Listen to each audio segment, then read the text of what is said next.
Bienvenue dans la causerie de ce matin et sur ce plateau nous avons Euloge Gandaro. Bonjour. Bonjour, vous êtes, chers consoeurs. Voilà, vous êtes directeur de publication du quotidien Le Grand Matin et également en face de vous nous avons Mathias Sossou, directeur de publication Le Gongoneur du quotidien Le Gongoneur. Bonjour. Bonjour. Bienvenue. Merci. Et en face de vous, Mathias, nous avou Constant Yawedewou. Il est directeur de Radio Planète. Bonjour. Bonjour. Bienvenue à vous. Nous allons parler de la visite du ministre français de la Culture ici au Bénin. Euloge Gandaro, cette venue, qu'est-ce qu'on peut retenir? Merci. Qu'est-ce qu'on peut retenir de cette visite? Et vous savez que depuis quelque temps, on parle de la restitution au Bénin des biens culturels qui ont été pillés depuis la période coloniale. C'est dans ce cadre que le ministre français a visité le Bénin, pas pour restituer de suite au Bénin, ces biens culturels-là, mais c'est pour venir discuter avec les autorités béninoises de la question, puisque c'est en cours et le président français qui en 2017 a exprimé sa bonne volonté avec la demande, parce qu'il faut le préciser, c'est le Bénin qui a demandé. Vous savez maintenant que notre diplomatie est une diplomatie offensive. Par le passé, nous avons une diplomatie qui a marché, mais aujourd'hui, nous avons une diplomatie qui marche encore mieux, n'est-ce pas? Parce que sur beaucoup de questions, n'est-ce pas, nous devons comprendre que le développement n'est pas seulement, comment dirais-je, n'est pas seulement la santé, n'est pas seulement l'éducation, mais c'est aussi la culture. La culture contribue aussi au développement. Mais on a comme l'impression que pendant longtemps, c'est une question secondaire, c'est relevé au second rang. Mais avec le président Talon, de plus en plus, on y pense. Parce que vous savez, le Bénin regorge de nombreuses potentialités, des valeurs, des richesses traditionnelles.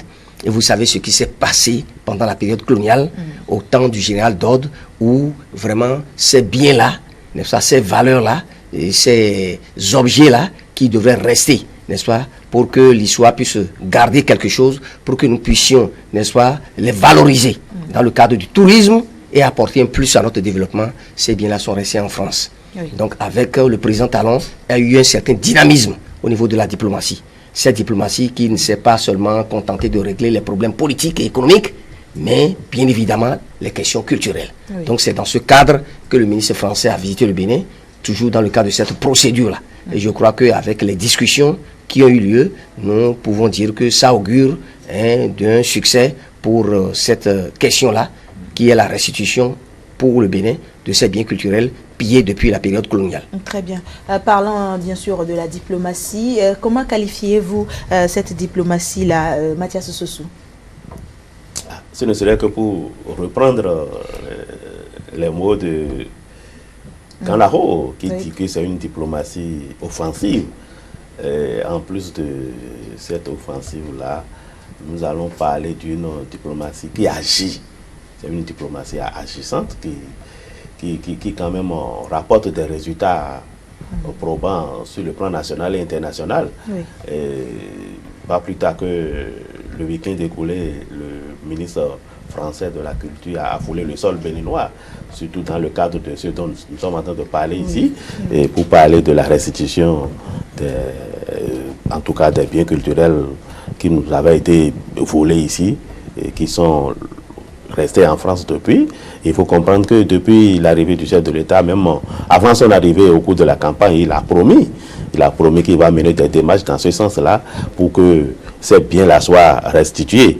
Bon, si déjà à cette étape, après 3 ans de gestion, on est en train de remarquer qu'il y a déjà des actes concrets qui se posent jusqu'à ce que le ministre français vienne dans notre pays pour discuter des conditions dans lesquelles ces biens-là peuvent être restitués. Je crois que c'est pour le bonheur de la population et aussi répondre à ceux-là qui pensent que les promesses électorales n'engagent que ceux qui y croient. Ici, ce n'est plus question de ceux qui y croient. Il y a déjà des retombées, même si tout de suite on ne peut pas parler de restitution. Il y a déjà un début de commencement et on peut espérer que par la suite les autres pays aussi seront embrasés, parce que il faut, quand c'est un jeu d'ensemble, il faut quand même que ça parte de quelque part. déjà c'est parti du Bénin. Je crois que les autres présidents africains vont emboîter le pas au Bénin, et comme le fait notre ministre des Affaires étrangères, et nous allons aboutir à un résultat un peu meilleur. Très bien. Constant Yawedeou, ce n'est pas une simple visite, c'est une visite où, ils l'ont dit tout à l'heure, il y a eu des échanges et une coopération muséale a été signée. C'est vraiment un grand pas vers la restitution de ces objets. Oui, vous savez, pour quelque chose qui a autant duré, oui, et on ne peut pas aboutir à la finalité sans des étapes. Il faut forcément des étapes, mais même avant d'en arriver là, il faut placer ça d'abord dans un contexte général de coopération entre nos deux États, parce que l'histoire entre la France et le Bénin, c'est une vieille histoire, une longue histoire, et on ne peut jamais finir de décanter certaines situations que aujourd'hui l'évolution des choses nous impose. Donc, si nous allons directement, à mon avis, sur la restitution des biens directement, nous risquons de rater beaucoup d'autres choses. Donc, c'est pour ça que je crois que dans le contexte actuel où le ministre a fait une visite dans notre pays, c'est pour placer d'abord la restitution dans un autre contexte, dans un contexte général de coopération sur tout ce qui concerne le Bénin et la France sur le plan culturel. Vous voyez. Et donc, je crois que c'est une bonne démarche qui permet d'ouvrir l'horizon sur tout ce que nous aurons à dire plus tard en dehors de la restitution. Mais puisque c'est de la restitution qu'il s'agit actuellement, c'est pour ça que tout est focalisé sur la restitution. La restitution, oui, sinon, vous voyez, oui. Et c'est vrai aussi que ces biens ont été conservés jusqu'à aujourd'hui, et nous voulons les récupérer. Les tests à l'international nous donnent même le droit de les récupérer. Mais est-ce qu'il faut récupérer pour récupérer? Vous voyez, il a dit tout à l'heure, le président Talon, déjà au cours de sa campagne, donc dans son projet de société, a déjà annoncé la construction de musées. Je crois ce qui est en train d'être lancé, parce que si vous n'avez pas le cadre de conservation et que vous recevez les produits, ça va être pour les détériorer. Ce serait très très dommage pour des biens qu'on a conservés depuis 200 ans. Qu'on nous ramène ça et qu'on ne puisse pas. Donc, il l'a planifié. Il a planifié, et je crois l'accord qui a été signé par rapport au musée, qui voit d'abord le musée d'Abomey, le musée royal d'Abomey, prend déjà en compte tout ça, puisque la reconstruction du musée sur la forme moderne est déjà presque démarré. On a eu ces derniers temps, où il y a quelques mois, ce dossier-là qui a été pratiquement vidé.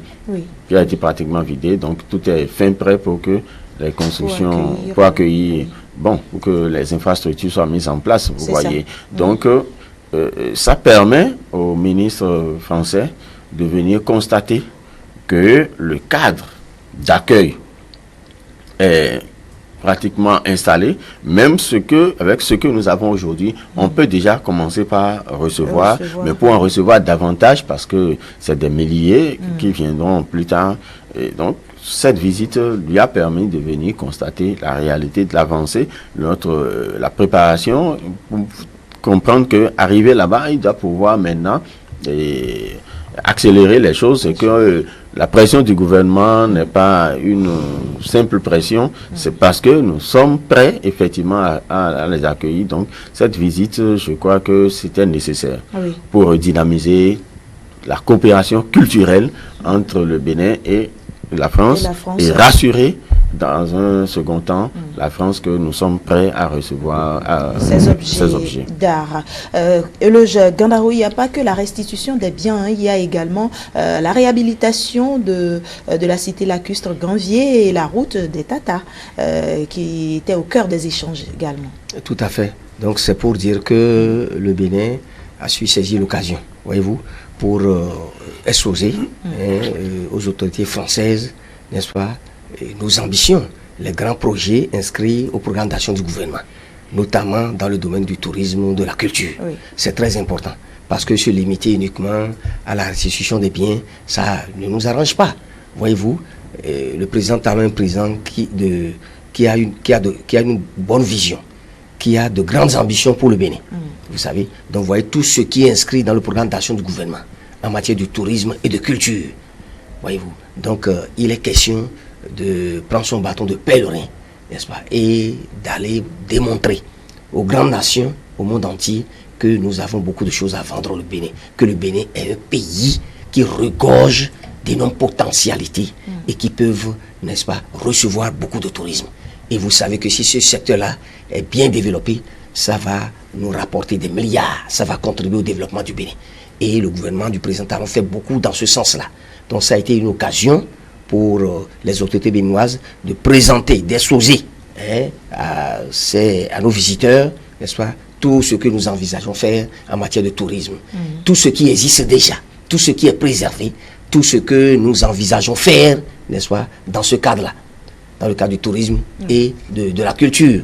Voyez-vous, donc, comme l'a souligné tout à l'heure mon confrère Yahweh Deou, c'est pour rassurer davantage les autorités françaises que le cadre est tracé, mais que le Bénin continue de consentir des efforts, n'est-ce pas, pour que ces biens-là, dès qu'ils seront restitués, n'est-ce pas, soient bien entretenus. Parce que vous savez que beaucoup sont préoccupés par la question de la conservation. Oui. On dit que Bénin, petit pays, nous n'avons pas de ressources. Est-ce que nous sommes suffisamment prêts pour recevoir? Est-ce que nous sommes suffisamment prêts? Il vient de parler tout à l'heure de nouveaux musées qui seront construits. Si. La rénovation et la construction de 4 musées. 4 nouveaux musées. Oui. Voyez-vous? Donc ça suppose que le Bénin n'y va pas seulement pour réclamer, mais le Bénin est en train de se préparer, de prendre les dispositions qu'il faut pour que ces objets-là, dès qu'ils seront restitués, soient bien entretenus et soient gardés pour que le tourisme puisse prendre de l'envol au Bénin. Très bien, nous allons poursuivre cette causerie et parler à présent des 3 ans du PAG. La mise en œuvre des différents axes de ce programme se poursuit et nous allons opiner nous allons faire un petit bilan par rapport à ces 3 années. Si on vous demande de faire ce bilan, Mathias Sossou, que diriez-vous? Ce ne sera pas un bilan exhaustif, oui. Mais peut-être les grandes lignes, parce que ceux qui sont conviés à cette tâche pour la présentation de bilan sont là et que nous, en tant qu'hommes des médias, oui, en tant qu'analyste de votre posture d'analyste, qu'est-ce que vous pouvez dire par rapport à ces 3 années? Oui, non, c'est un bilan positif d'abord. S'il faut parler de PAG, depuis que c'est lancé il y a 3 ans, et si aujourd'hui on doit faire un petit bilan, c'est d'abord positif, il faut le noter, avant de parler des autres, en tout cas du développement de ce PAG-là, les différents pans de ce PAG. Et il faut dire que depuis que nous avons constaté cette équipe à la tête du pays, où on a parlé de Bénin révélé, et on s'est demandé, mais est-ce qu'ils ont suffisamment les couilles pour tenir cette promesse qu'ils sont en train de faire à la population? Mais au jour d'aujourd'hui, on constate que ce n'était pas un ballon d'essai. C'était réel et on a constaté sur le terrain, pour ceux qui au moins voyagent, qui vont et viennent, constatent que sur le plan des infrastructures, tout est en place. Le Bénin est en chantier. Ce n'est pas comme avant où on mettait plaque, on dit la mairie travaille pour vous. Aujourd'hui, c'est la présidence qui travaille pour nous. Et ça, là, c'est un point de noter. Tout le Bénin est en chantier. Et s'il faut parler de mobilisation de fonds, quand on a nommé le jeune ministre des Finances, on avait tiqué dans le temps pour dire, mais est-ce que ce jeune-là peut faire ce travail-là? Mais aujourd'hui, nous sommes en train de voir les résultats. Les investisseurs se bousculent au portillon. On reviendra sur ce plan-là des investissements. Alors, Constant Yahweh Deou, même question, si vous êtes donné de porter un regard sur ce qui a été fait sur ces 3 ans, qu'est-ce que vous pouvez dire de façon succincte? De façon succincte, il faut dire que le résultat est bon. Le bilan est positif. Et nous allons retenir que ce bilan dû à l'audace du gouvernement à travers son chef, du chef de l'État, qui nous a montré que nous pouvons beaucoup. Nous pouvons beaucoup, et déjà au cours de sa campagne, le candidat avait déjà dit que si nous nous prenions un peu au sérieux, que nous avons beaucoup de ressources pour régler beaucoup de nos problèmes au lieu de croiser les bras et d'attendre toujours l'extérieur. Aujourd'hui, vous avez vu, les bailleurs continuent de nous soutenir, mais l'asphaltage, par exemple, a été sur le budget national. Donc, on a constaté que effectivement, on pouvait oser. Si on se prend au sérieux, on peut engager de grands chantiers sans attendre, sans tendre la main à l'extérieur. Donc, il a promis, et nous avons constaté que effectivement, beaucoup de choses ont changé dans beaucoup de secteurs. Il y a beaucoup de réformes. Et globalement, on peut dire que l'audace a accompagné les ambitions. Les ambitions. Euloge Gandaro, lorsque ce programme était lancé en 2016, beaucoup se demandaient est-ce qu'on pourra réaliser. Et pour réaliser ce programme, il faut des appuis financiers. Comment est-ce que l'État, le gouvernement a pu mobiliser des fonds pour être là où on en est? Merci beaucoup. Et effectivement, beaucoup de Béninois se posaient cette question-là. Parce que c'est un programme très ambitieux, personne n'en doute.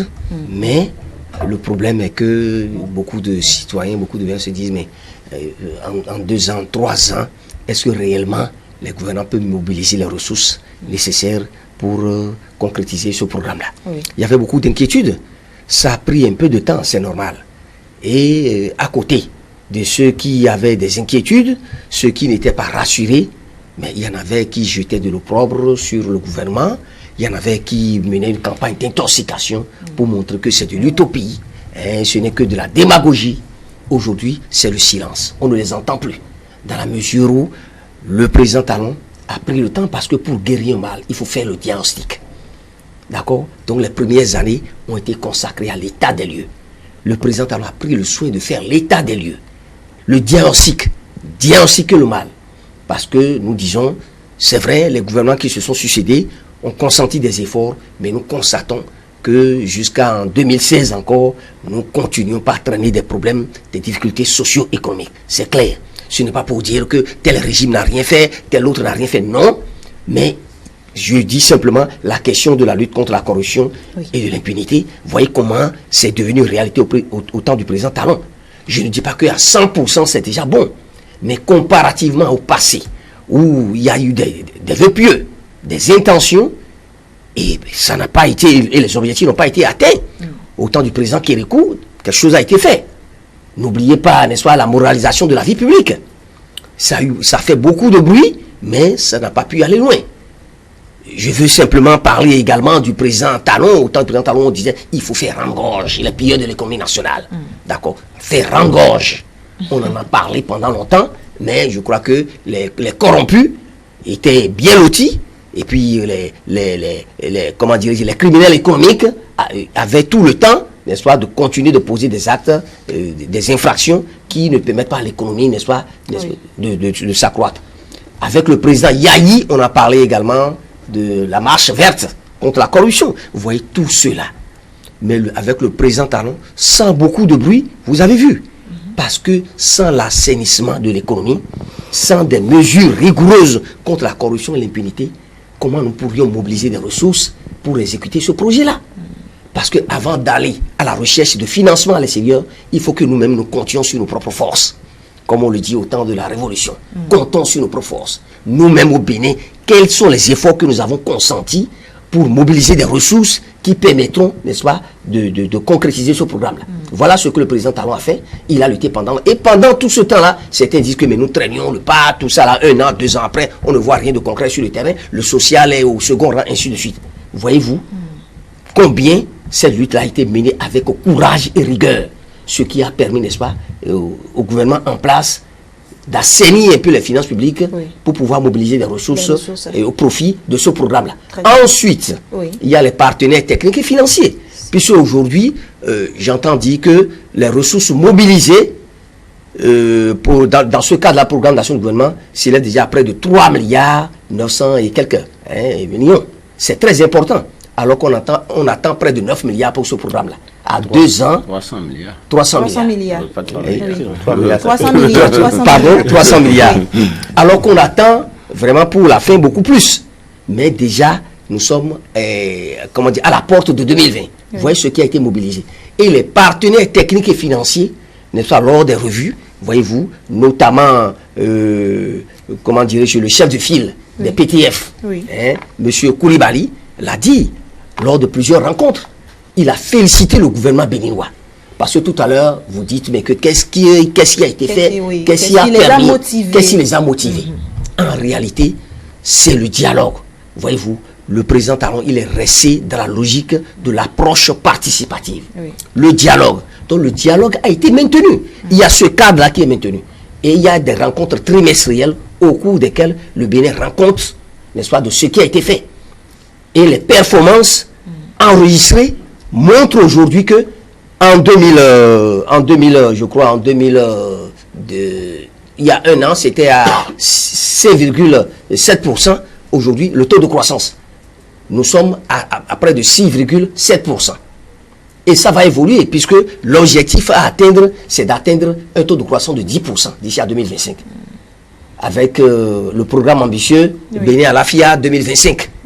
Avec cet objectif-là, il s'agira de construire un Bénin prospère, avec un Bénin bien gouverné, prospère, qui est uni, un Bénin où il y a la paix, un Bénin qui s'engage à travailler pour son propre développement. Donc voilà les efforts qui ont été faits. Et les partenaires techniques et financiers ont constaté que les performances sont bonnes. Les performances enregistrées en 2018 et qui continuent en 2019, ces performances-là sont très bonnes. Je ne le dis pas seulement pour simplement le dire, mais vous avez constaté que lors des revues, même avec le Fonds monétaire international, nous avons eu des lauriers ont été adressés au Bénin pour montrer que le gouvernement est en place, parce que lorsqu'on dit que l'économie c'est quoi, mais rien de mal, c'est pas vrai. Il ne s'agit pas de distribuer l'argent dans les ménages, de distribuer l'argent dans les rues. Il ne s'agit pas de faire le populisme, mais c'est du concret. Pour vous dire aujourd'hui que la réalité est là, ces fonds ont été mobilisés, ces centaines de millions, des milliards ont été mobilisés pour le Bénin, qui continue de donner de bons résultats pour rassurer les partenaires techniques au développement. Parce que lorsque le cadre, l'environnement est tracé, et puis il y a les facilités, le cadre juridique, tout est respecté, ça attire les investisseurs. Donc les conditions sont remplies aujourd'hui et ce programme-là est en train d'évoluer et certainement les soins est permis jusqu'en 2021, à la fin du mandat, nous aurons un bilan positif à l'actif du président Patrice Talon. C'est ça, on reviendra à vous tout à l'heure, Euloge Gandaro. Mathias Sossou, il a parlé de l'assainissement des finances. Est-ce que c'est seulement suffisant pour rassurer les PTF? Non, l'assainissement des finances ne suffit pas. Il y a aussi le mode de gestion, le management du chef de l'État. Cette capacité à rassembler les gens et à donner des instructions et à les faire exécuter. L'assainissement des finances publiques est un maillon dans la chaîne, mais il faut reconnaître que les différents modes de gestion qui ont été installés avec les réformes, tout ça, on pèse dans la balance, parce qu'il ne serait pas facile pour un investisseur étranger de venir dans un pays où tout est bafoué, tout est foulé aux pieds. Il faut quand même qu'on constate une certaine rigueur dans la gestion, et c'est ce que fait le chef de l'État. Et désormais, on n'entend plus parler de détournement de gauche à droite.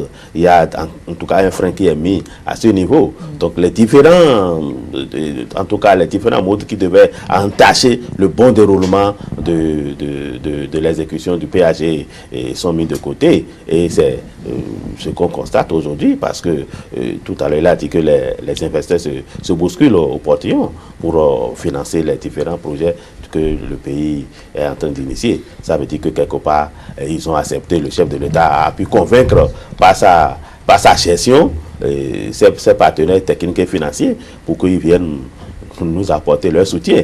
Et c'est aussi grâce au dynamisme, je ne veux pas cesser de le dire, de mon ministre des Finances, puisque Robert Douaraï, puisque on l'a déjà dit au début, mais on a constaté que quand c'est Corneille qui le disait dans le CID, non, la valeur n'attend pas le nombre des années. Donc, nous avons constaté quand même qu'il y a une prouesse qui est faite à ce niveau. Pas plus tard que la semaine dernière, quand il a parlé de 3 millions au départ, j'ai compris que c'est un lapsus linguistique parce que on a parlé de 100 millions de dollars US qui ont été quand même très récemment. Ça veut dire que si on convertit 100 millions de dollars, on est déjà à près de 400 milliards, hein, ou bien en tout cas, c'est quelque chose comme ça. Ça veut dire que quelque part, le Bénin est suffisamment assis pour quand même exécuter ce PAG qui au départ était vu comme un projet, en tout cas d'intention, et comme l'opposition le disait dans le temps, que c'est un ensemble d'intentions que on projette, alors qu'aujourd'hui ce n'est plus intention, c'est la réalité qui se fait là.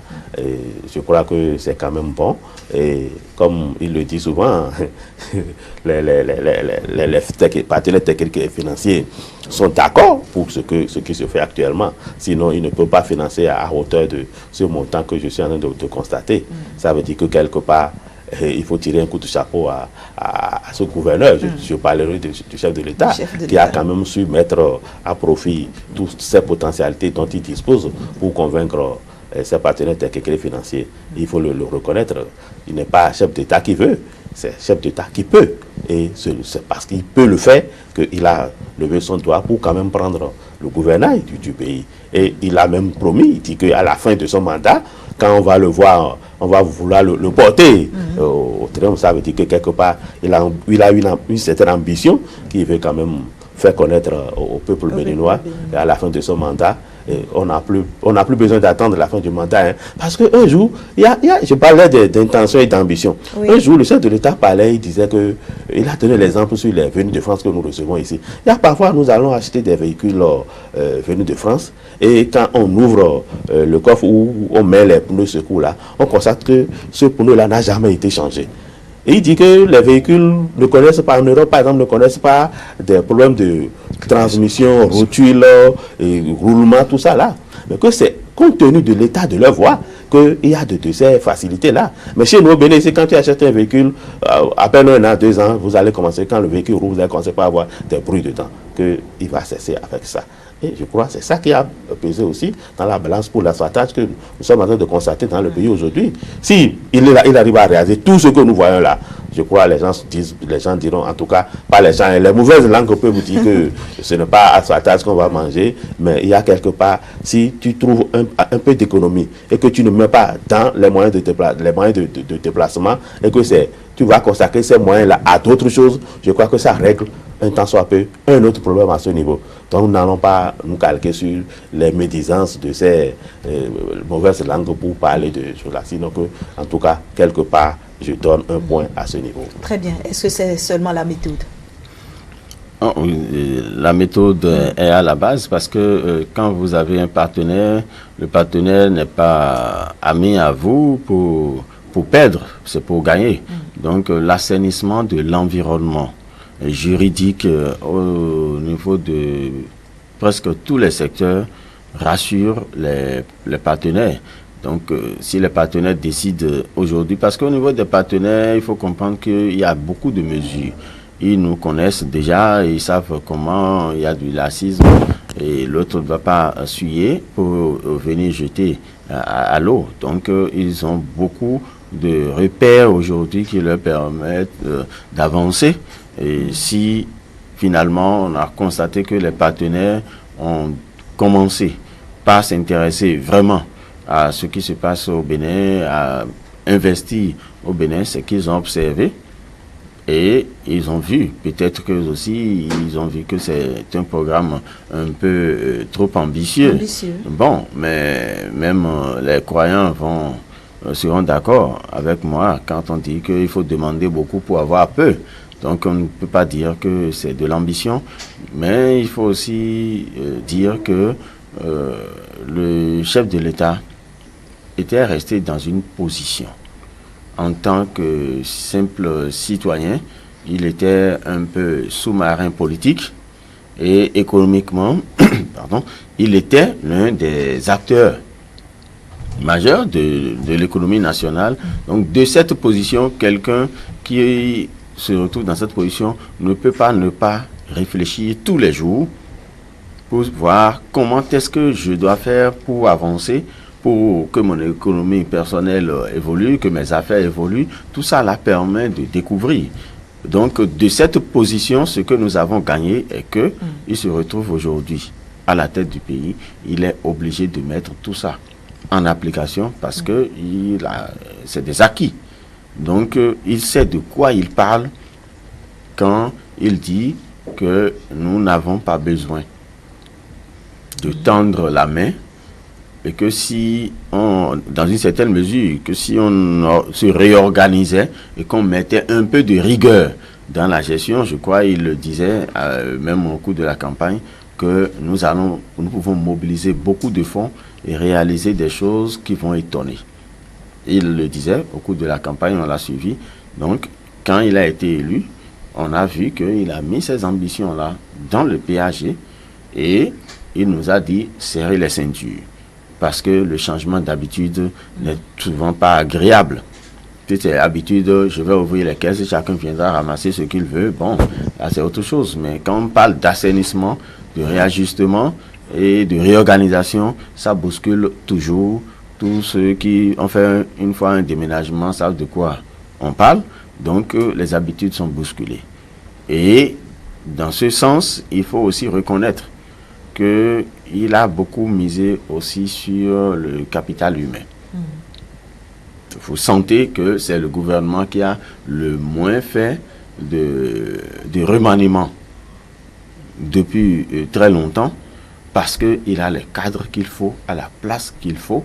Donc ça a été bien pensé. Il a trouvé ce qu'il fallait pour réfléchir avec lui sur ses ambitions parce qu'il n'est pas spécialiste de tous les domaines. Et les gens n'ont pas cessé de le dire que le dynamisme qu'on a reconnu au ministre des TP, Hervé Romain, que dès qu'il est revenu, qu'on a senti que les choses ont commencé par bouger tout de suite. Vous voyez, donc c'est la preuve que il a les hommes qu'il faut avec lui. Et quand nous parlons du ministère des Finances, il faut voir en même temps, par exemple, le ministère du Travail. Il y a des liens.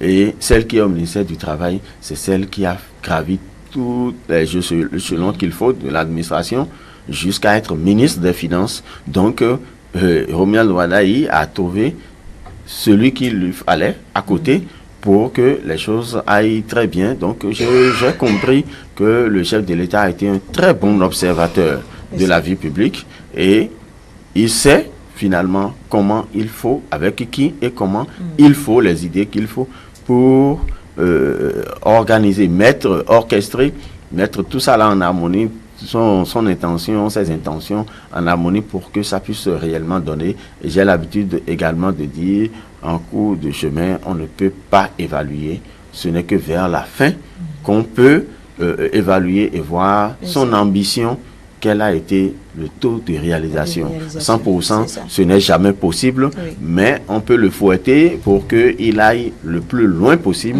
Et nous sommes en train de constater que le programme, bien qu'il soit été très ambitieux, est en train quand même d'être réalisé. Et dans tous les domaines, les partenaires ont commencé sont désormais en confiance et à partir du moment où ils sont en confiance, ils ne craignent plus rien, ils sont en train de se porter vers nous. C'est ça. Le Gandaro, bien que le gouvernement a une méthode bien élaborée pour mettre en place, pour mettre en œuvre ce programme, il y a le contenu du programme, bien qu'ambitieux, devrait ou sinon devrait intéresser également les PTF.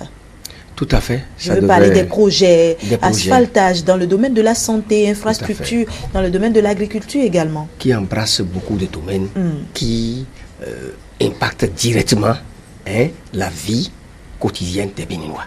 Voyez-vous, lorsque on parle de l'énergie, vous savez vraiment tout ce que nous avons enduré au Bénin ici, avec les télésailles, les coupures intempestives du courant. Aujourd'hui, beaucoup n'en parlent plus. Mais si on doit se rappeler, il y a 5 ans, 6 ans, vraiment tout le malheur que les Béninois ont connu, les élèves, les étudiants, les entreprises ont connu avec les coupures intempestives de courant, le délestage, c'était pas chose facile. Aujourd'hui, bon, il y a rarement les coupures, des coupures de 10 minutes ou de 5 minutes, et puis ensuite on a le courant. On a oublié, c'est conjugué au passé. Et j'ai dit que pendant longtemps, certains n'ont pas cru. Or, le président de la République a dit, je crois, ça doit être en 2018 ou en 2017, que c'est fini.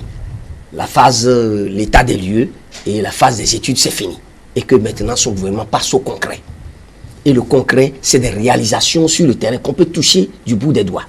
Vous voyez tout ce qui a été fait. On a parlé tout à l'heure de l'énergie. Maria Gleta 2, aujourd'hui, c'est une réalité. Voyez-vous, nous ne pouvons plus continuer d'être dépendants énergétiquement. Parce que là, c'est une question de développement aussi. L'énergie contribue au développement. Et si nous devons continuer par dépendre du Nigeria, par dépendre du Ghana et d'autres pays, et nous endetter, n'est-ce pas, en matière d'énergie, c'est pas possible, nous ne pouvons pas nous développer. Donc il faut que nous-mêmes nous fassions un effort. Et vous voyez, le président de la République a cette ambition-là. Oui. Et c'est beaucoup de milliards, les gens ont douté. Aujourd'hui, c'est là, on peut aller voir la centrale thermique de Maria Gleta et voir tout ce que ça peut apporter au Bénin. En matière d'eau, vous voyez ce qui a été fait, déjà jusqu'en 2020. Vous voyez les points d'adduction d'eau, tout ce qui a été fait dans les sous-collines et autres. Or, l'eau potable, ça a été une question cruciale. C'est un problème qui se posait avec acuité depuis des décennies. Allez dans les zones reculées, où les gens continuent de boire l'eau de la rivière, de continuer de boire l'eau de ruissellement. Voyez-vous, or, normalement, la vie, c'est de l'eau. Il faut être en bonne santé pour travailler. Il faut être en bonne santé pour s'enrichir. C'est pourquoi lorsque les gens disent non, la sécurité, ceci, cela, non, ce n'est pas distribuer de l'argent. Ce n'est pas faire du populisme, aller distribuer de l'argent et être en permanence. Depuis qu'on prend le pouvoir, on vient au pouvoir, être en permanence en campagne pour sa réélection, ce n'est pas ça qui va contribuer à l'amélioration des conditions de vie des citoyens. Le président a eu ce courage-là. Dès le début, les premières années, il y a eu beaucoup de bruit. Et aujourd'hui, combien de syndicats marchent encore dans les rues? Combien de syndicats? Ce n'est pas parce qu'on les a réprimés. Mais ils se sont rendus compte que le gouvernement en place a fait l'effort de répondre à beaucoup de revendications. L'essentiel. Et avec cette approche participative, ils ont compris que voilà un gouvernement qui ne fait pas beaucoup de bruit, mais qui agit. Donc c'est ce qui se passe. Donc l'effort a été fait dans ce sens-là. J'ai parlé de l'eau. Il y a la sécurité. Oui. Vous voyez comment il y a quelques années, les braquages au marché, n'entends pas, les braquages dans les institutions bancaires, par-ci, par-là. Mais tout cela, sinon avant, à l'approche des fêtes, les bandits font leur loi. Dans le mois d'octobre, novembre, en décembre, les bandits font leur loi. Vous voyez comment les patrouilles, avec la police républicaine, les gens n'ont pas cru. Pour dire, mais comment mettre la police ensemble avec la gendarmerie, on va où avec cette option-là? Ceux qui sont là ont eu le courage, n'est-ce pas, de poursuivre, de mettre en place la police républicaine avec beaucoup de moyens, parce que beaucoup de choses ont été corrigées. Les primes qui sont détournées, hein, tout ce qu'on a mis comme ressources au niveau, parce que si les agents ne sont pas motivés, s'ils n'ont pas les moyens pour travailler, ils ne peuvent que rester là et comment dirais-je, regarder les bandits agir. Oui. Aujourd'hui, vous voyez les patrouilles, beaucoup de moyens. Hein, vous les voyez sur le terrain, le jour comme la nuit, circuler. Ça permet, ça donne la quiétude aux populations. Donc en matière de sécurité, beaucoup de choses ont été faites. Et vous voyez également l'asphaltage. Oui, mes confrères en ont parlé tout à l'heure. Oui. Surtout là, beaucoup de choses ont été dites. Les gens disent, non, écoutez, rien n'a été fait, tout ça là, ce n'est que de l'utopie, on parle, c'est des discours. Mais le concret là aujourd'hui, vous voyez toutes les voies qui sont en train d'être réflexionnées et vous voyez toutes les nouvelles voies qui sont en train d'être construites à Bomé-Calavi ailleurs, à Porte-Nouveau, à Parakou, partout c'est là, on peut aller constater. Donc les données, on voulait le Bénin pratiquement en chantier. Donc voilà l'effort qui a été fait. Et on dit que, bon, ce n'est pas que tout est bon déjà à 100%. Oui. Mais déjà en 2020, si nous avons déjà atteint ce niveau-là, et les PTF, comme je le dis, le gouvernement béninois, avec sa méthode, n'est-ce pas, qui a décidé de maintenir le dialogue avec les partenaires, de faire le point. Il y a déjà, je vous ai dit qu'il y a des rencontres trimestrielles où le gouvernement fait le point. N'est-ce pas, les programmes en cours, programme de croissance pour le développement durable, le Bénin, le gouvernement béninois fait le point des performances. Je vous ai dit tout à l'heure que 6,7% de taux de croissance en 2017, 6,7% en 2018, et ça monte, ça ne fait que monter.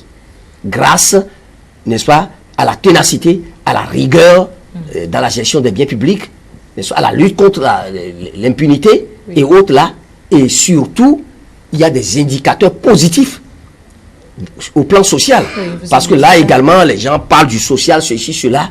Les PTF ont constaté que au plan social, il y a des indicateurs positifs qui ont montré que le gouvernement a pris des mesures idoines pour corriger les insuffisances au plan social. Donc beaucoup de choses ont été faites, que ce soit concernant l'emploi, les microfinances et tout ça là.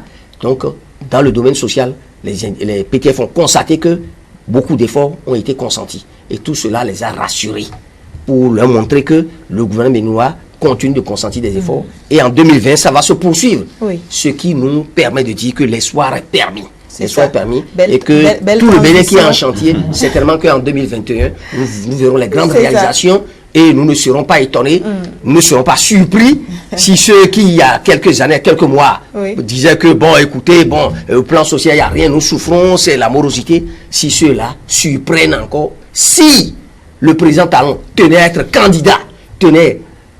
candidat, pour sa réélection, j'ai dit si, je n'ai pas dit qui le sera. Oui, on ne le sait jamais, mais si ce pouvoir, n'est-ce pas, avec ce que nous voyons maintenant, ce bilan positif et les réalisations qui se poursuivent, si entre-temps le président Talon tenait à revenir, je crois que les Béninois ne sont pas dupes, ils vont tenir compte, n'est-ce pas, de ces actions positives-là, des résultats enregistrés, et certainement vont lui rendre la monnaie. Très bien. Mathias Sossou, qu'est-ce que le gouvernement devrait continuer à faire et qu'est-ce qu'il devrait faire s'il ne le fait pas déjà pour garder la confiance des PTF?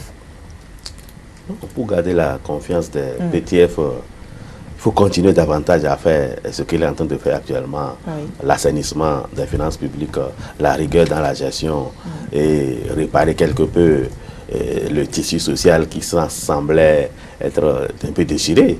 Et vous savez, moi j'ai les réformes au niveau de l'administration, ce qui a conduit à la stabilité dans la distribution de courant électrique dans notre pays me fascine beaucoup depuis que le président Talon est là. Vous savez, je n'irai pas plus loin, je prendrai seulement les 10 ans qui sont passés avant le président Talon. En quelques minutes, oui. Parce que moi j'ai remarqué, vous savez, le premier jour, le président Yahya Boni prêtait serment à l'Assemblée nationale. Bon, nous étions quelque part à Menotin là, ou à notre rédaction, où le jour où le président Yahya Boni a dit nous, président de la République, Boni Yahya, le courant est parti. Autour de 9 heures comme ça. Et c'est vers 21h que le courant est revenu chez nous à Menotin. Ça veut dire que toute la population, tous les habitants de Menotin qui étaient restés là, n'ont pas pu suivre en direct ce qui s'est passé pour la prestation de serment du chef de l'État. Et on a suivi, on a vécu ce calvaire-là toute la période pendant les 10 ans. Et celui qui est resté là a pensé quand même construire une centrale thermique pour nous donner du courant. Oui, c'est comme ça que je vais comparer. Je sais bien. Je vais comparer. C'est pour dire que celui qui est arrivé, oui, c'est ça que je vais aboutir. Déjà que il est arrivé, on a vu que j'ai commencé tout à l'heure en parlant de la stabilité dans la distribution du courant électrique. Vous savez ce que nous vivons aussi au Bénin à partir de 2016. Et les autres pays, même le Nigeria qui nous donne du courant, ne fait pas ça à sa population. Il n'y a pas que 2 semaines, j'étais au Nigeria, mais ils n'ont pas eu le courant en plein temps comme nous en avons au Bénin ici. Il y a par exemple les routes. Quand ceux qui ont l'habitude de voyager, quand vous traversez la frontière du Bénin et vous tombez dans le côté du Nigeria, vous allez vivre le calvaire, vous allez voir le calvaire que la population vit. Il n'y a pas pratiquement de route, tout est en réflexion depuis des années et ça ne finit jamais. Mais alors qu'au Bénin ici, quand est-ce que ça a commencé? Non. Nous ne pouvons pas parler de manque donc que le gouvernement garde le dynamisme. Bien sûr, c'est ça que je veux dire. Parce qu'il faut étayer par des exemples. Je n'ai pas l'habitude de faire Je suis d'accord avec vous, seulement que nous sommes pris par le temps. Oui. Constant Yaouedou, qu'est-ce que le gouvernement devrait continuer à faire pour maintenir le cap? Oui, à partir du moment où c'est un programme, ça veut dire que c'est réfléchi, c'est mis en œuvre et il n'y a pas d'œuvre parfaite à partir du moment où c'est les hommes qui sont autour de tout ça. Donc, tel que nous sommes en train de faire le bilan, on dit le bilan est positif. On ne peut qu'encourager le gouvernement à continuer à le faire et nous avons parlé des PTF, oui, qui ont repris confiance ou qui se sont retrouvés en confiance et qui ont commencé. Et là, ce que j'ai le plus à dire, c'est qu'il va falloir que, comme eux, ils travaillent avec des normes, avec des repères, ils ne travaillent pas avec la politique. Il va falloir que le gouvernement fasse l'effort de séparer les choses, les débats politiques des débats techniques. Sinon, si jamais le gouvernement se prête à tout en même temps, il